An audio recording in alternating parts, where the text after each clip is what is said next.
ইরাকের বাবেল শহর, ওই শহরের অধিপতি নমরুদ এক সময় একদিন রাতের বেলা ঘুমে স্বপ্ন দেখে একটা আগুন উইঠা পুরা বাবেলটাকে ছাই করে ফেলছে।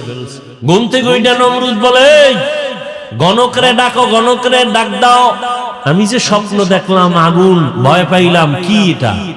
গণকরা আইসা এবার পরিচয় দিল, ও বাদশাহ জাহাপনা, তুমি আগুন দেখো নাই, তোমার কপালের জম দেখছো। এই আগুনের মতো শক্তিশালী একটা সন্তান জমিনে আসবে, তোমার সব কিছু ধ্বংস করে ফেলবে, তোমার এই বাদশাহী সব শেষ হয়ে যাবে। নমরুদ কয়, সন্তান আসবে? বলে হ্যাঁ। ছেলে না মেয়ে? কয় ছেলে। মায়ের গর্ভে আসছে? না। তাড়াতাড়ি তাহলে আশাটাই বন্ধ করে দাও। নমরুদ রেড অ্যালার্ট দিয়ে দিল, স্বামী আর স্ত্রী এক জায়গায় ঘুমাতে পারবে না, ছেলে সন্তান জমিনে এখন আসা বন্ধ। এটাকে বলে বার্থ কন্ট্রোল, জন্ম নিয়ন্ত্রণ। পৃথিবীর ইতিহাসে জন্ম নিয়ন্ত্রণের প্রথম প্রবর্তক নমরুদ, আর এর ডাইরেক্টর বানায় দিল নমরুদ ইব্রাহিম নবীর বাবা আজরকে।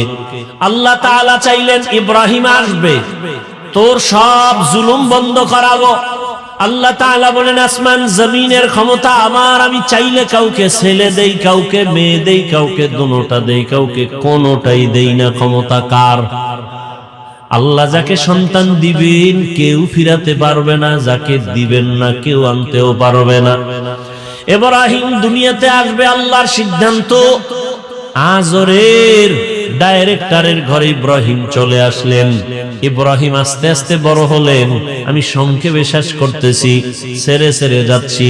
ইব্রাহিম বড় হইয়া আল্লাহকে চিনেন না, সবাই দেখে মূর্তি পূজা করে, মূর্তিরে সেজদা দেয়, বাবাও দেয়, এদেশের ক্ষমতার রাষ্ট্রে যারা তারাও দেয়। এখন ইব্রাহিম আল্লাহর পরিচয় একা একা নিলেন। আল্লাহ তাআলার কুদরত দেখে আসমানের দিকে তাকায়া আল্লাহর পরিচয় নেয়, জমিনের দিকে তাকাইয়া পরিচয় নেয়, সূর্যের দিকে তাকায় আল্লাহর পরিচয় নেয়। রবের পরিচয় নিয়া আল্লাহ তাআলা তাকে ঈমানের দৌলত এমন ভাবে দান করলেন, এক পর্যায়ে বাবাও টের পাইয়া নমরুদও টের পেয়ে গেল। এক পর্যায়ে ইব্রাহিমের উপরে অত্যাচার শুরু হয়ে গেল। অত্যাচারের এক পর্যায়ে তাকে মেরে ফেলার জন্য রেডি। কেমনে মারবে? কয় এমনি ঠাস করে মারবো না, জাগাত মারবো না, ধুকে ধুকে মারবো। বলে কেমনে ধুকে ধুকে মারবো? কয় অগ্নিকুণ্ড সাজাইয়া আগুনের মধ্যে ফালাও, পুরাইয়া তারপরে মারবো। তাকাইয়া তাকাইয়া দেখবে কেমনে তার জীবনটা নষ্ট হয়। অগ্নিকুণ্ড সাজাইল বিশাল এরিয়া নিয়া। ইব্রাহিম আলাইহিস সালামকে আগুনের মধ্যে ফেলবে। এখন আগুন জ্বালাইছে, এত পরিমাণ তাপ, কেউ কাছে যাইতে পারে না। এখন ওখানে ফেলবে কেমনে? চরখা বানাও, চরক গাছ লাগাও, ওই গাছের রশিতে বাইদা ঘুরায় ঘুরায় ঘুরায় ঘুরায় ফালায় দিব। বানলো, চরখা বানাইয়া ইব্রাহিম নবীর সাথে রশি দিয়া বাইদা টানা শুরু করলো। কিন্তু ইব্রাহিম নবী জায়গায় বসা, নাড়াচাড়ার কোনো সুযোগ নাই, চরক গাছও নড়ে না। নমরুদের মাথা গরম হয়ে গেল। ইবলিস আইসা কয়, এই মুহূর্তে পারবা না। লক্ষ লক্ষ আসমানের ফেরেশতারা ইব্রাহিমের রশি ধইরা রাখছে, ফেরেশতাদের দূরে সরাও। কেমনে? ওগো তো দেখা যায় না, অন্ধকার, আমরা তো কিছুই দেখি না। বলে এখানে কাজ করো, দুইটা বর্ণনা ঐতিহাসিকগণ বলেন। এক, উলঙ্গ নারীদের, নারী পুরুষের নাচ গান এখানে দাও। নারী পুরুষ যখন উলঙ্গ নাচ গান করবে, রহমতের ফেরেশতা চলে যাবে, অটোমেটিক ইব্রাহিমকে ফেলতে পারবা। এই একটা। আর একটা বর্ণনা, এই মুহূর্তে ইব্রাহিমকে উলঙ্গ করো, যদি উলঙ্গ করতে পারো রহমতের ফেরেশতা ভেঙে যাবে, আগুনে ফেলবা। ইব্রাহিমকে উলঙ্গ করবে কে? কেউ সাহস করে না। বাবা আজরকে আমি করবো, আসো। ইব্রাহিমের এক পর্যায়ে যখন উলঙ্গ করার জন্য বাবার সামনে দাঁড়াইয়া ইব্রাহিমকে বলে, তোমাকে উলঙ্গ করব। ইব্রাহিম বলে, বাবা, সন্তান বিপদ পড়লে মা বাবা পাগলের মতো হয় আত্মরক্ষার জন্য, সন্তানের বাঁচানোর জন্য। তুমি আমার জন্মদাতা বাবা, তুমি আমাকে উলঙ্গ করবা, কি একটু লজ্জা লাগে না? হাজার হাজার ফেরেশতা তাকায় আছে, আমাকে লজ্জা দিও না। এক পর্যায়ে যখন ইব্রাহিমকে উলঙ্গ করে ফেলতেছে, রহমতের ফেরেশতারা চলে গেল চরক গাছ উঠায় যখন আগুনের মধ্যে ফেলবে, ঠিক ওই সময় জিব্রাইল কানে মুখ লাগায় বলে কোনো সহযোগিতার প্রয়োজন আসেনি। ইব্রাহিমের এখানে একটা পরীক্ষা, যদি বলে হ্যাঁ করো, আল্লাহ বেজার হয়ে যাবে। যে ছাত্র লেখাপড়ায় খুব ভালো, তার সামান্য অন্যায় শিক্ষক বরদাস্ত করতে পারে না।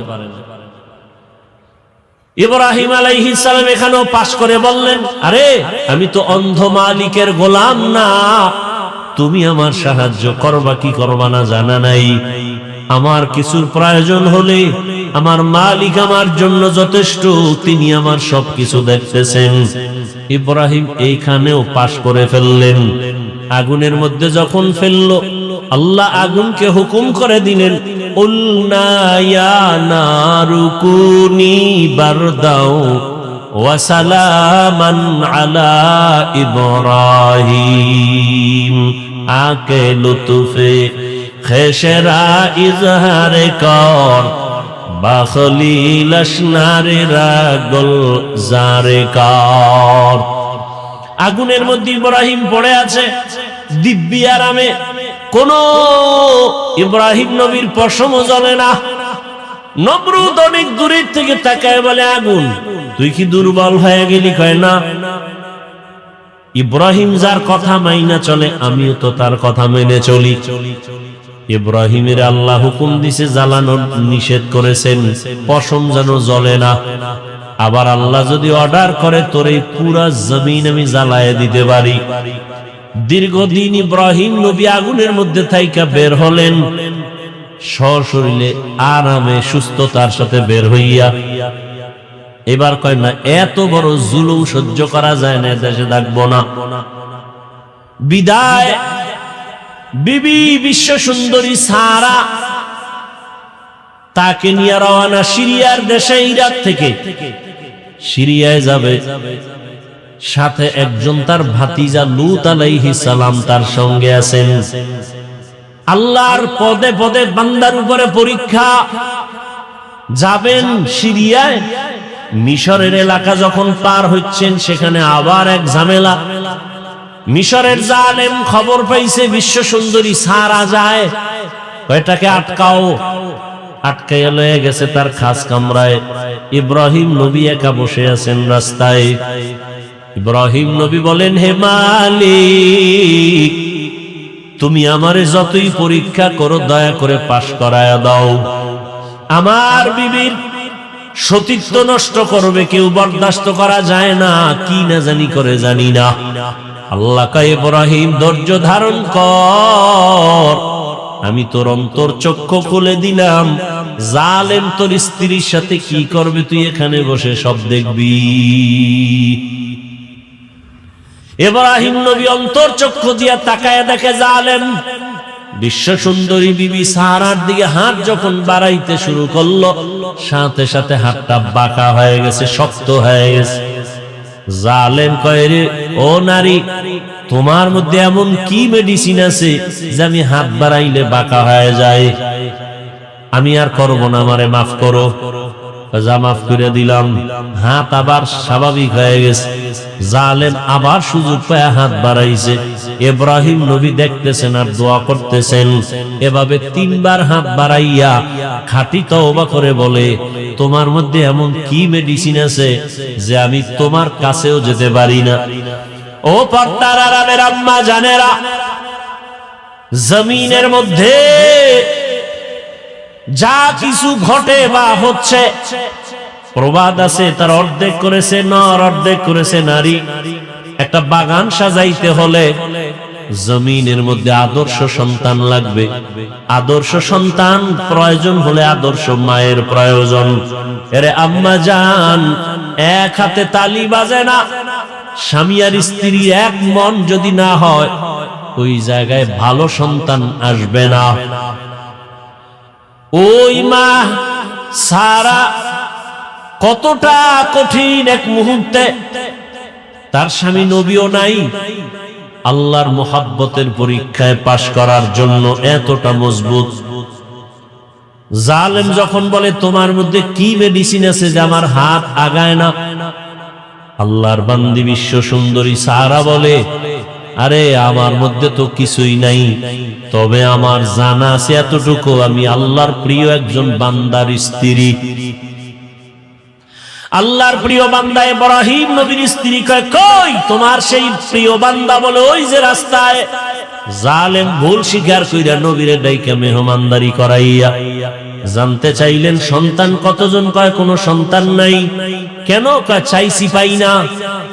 তখন হাজেরা নামের আল্লাহর বান্দি তাদের কাজের জন্য রাখছিল, দিয়া দিছে খেদমতের জন্য, যাও হাদিয়া দিয়ে দিলেন। এক পর্যায়ে সারার খেদমতের জন্য হাজেরারে নিয়ে রওয়ানা, সিরিয়ায় যাবে। সারা ইব্রাহিম নবীর সাথে বিবাহের জন্য দিয়া দিলেন। হাজেরার সাথে নবী ইব্রাহিমের বিবাহ হয়ে গেল। বিবাহ হইয়া সংসার চালায়, সন্তান নাই। ইব্রাহিম আলাইহিস সালামের ৮০ বছর পার হয়ে গেল। আল্লাহর কাছে একদিন দোয়া করে, রব্বি হাবলি মিনাস সলিহিন। একজন নবী হইয়া আল্লাহর কাছে দোয়া করে ভালো সন্তানের জন্য। আর আপনার আমার কি হালাত? সন্তান চাইলে হবে না, আল্লাহর কাছে ভালো সন্তানের কামনা করতে হবে। ও আল্লাহ, একটা নেককার সন্তান দাও। 10টা সন্তান হলে কি লাভ হবে যদি সন্তানের কারণে মা বাবার হাতে হ্যান্ডকাপ লাগে, পুলিশে ধরে, মানুষ যদি গালাগালি করে, সন্তানের কারণে মা বাবার ইজ্জত যদি নষ্ট হয়, এমন সন্তান 10টা হলেও লাভ নাই। আর একটা সন্তানের দ্বারা মা বাবার সম্মান যদি বেড়ে যায়, এমন এক সন্তানও যথেষ্ট।